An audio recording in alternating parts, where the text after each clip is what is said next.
शांति। आज 13 सितंबर 2025 है।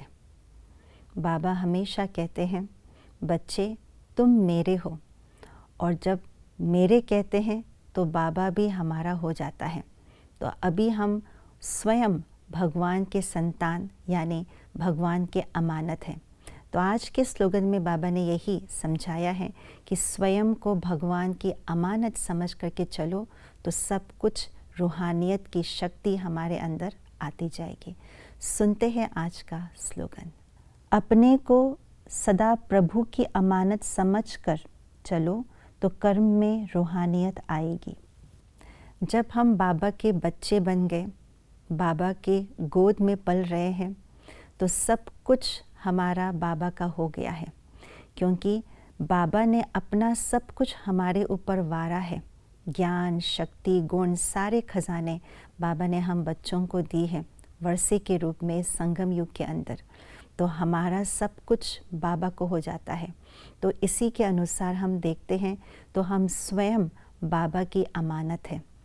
हम स्वयं बाबा की अमानत बन गए। इसका अर्थ ये है कि हमारे संकल्प, हमारे बोल, हमारे कर्म, व्यवहार, सब कुछ, समय, श्वास, सब कुछ बाबा को अर्पण है, बाबा का ही है।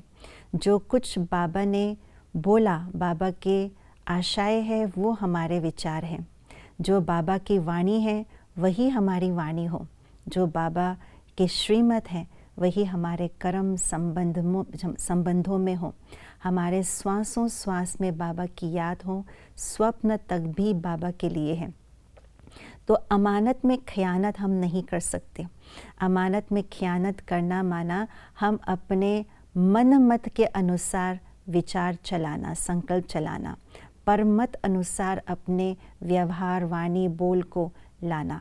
तो ये सब परमत, पर दर्शन, पर चिंतन के आधार से अगर हम अपने संकल्पों को, विचारों को, वाणी को, व्यवहार को चलाते हैं तो इसका अर्थ है अमानत में खयानत करना।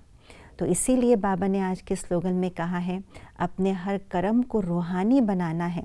तो हर बात में अपने आप को ये समझना है कि हम भगवान की अमानत है। हमारा जीवन भगवान का देन है। तो जो भगवान ने बोला है उसी अनुसार मुझे अपने मन को चलानी है, उसी अनुसार मुझे अपने बोल और व्यवहार और कर्म रखने हैं। तो हमारे हर जिस्मानी जो व्यवहार है, जो हमारे लौकिक स्वभाव संस्कार है, वे सब अलौकिक में, रूहानियत में परिवर्तन हो जाएंगे।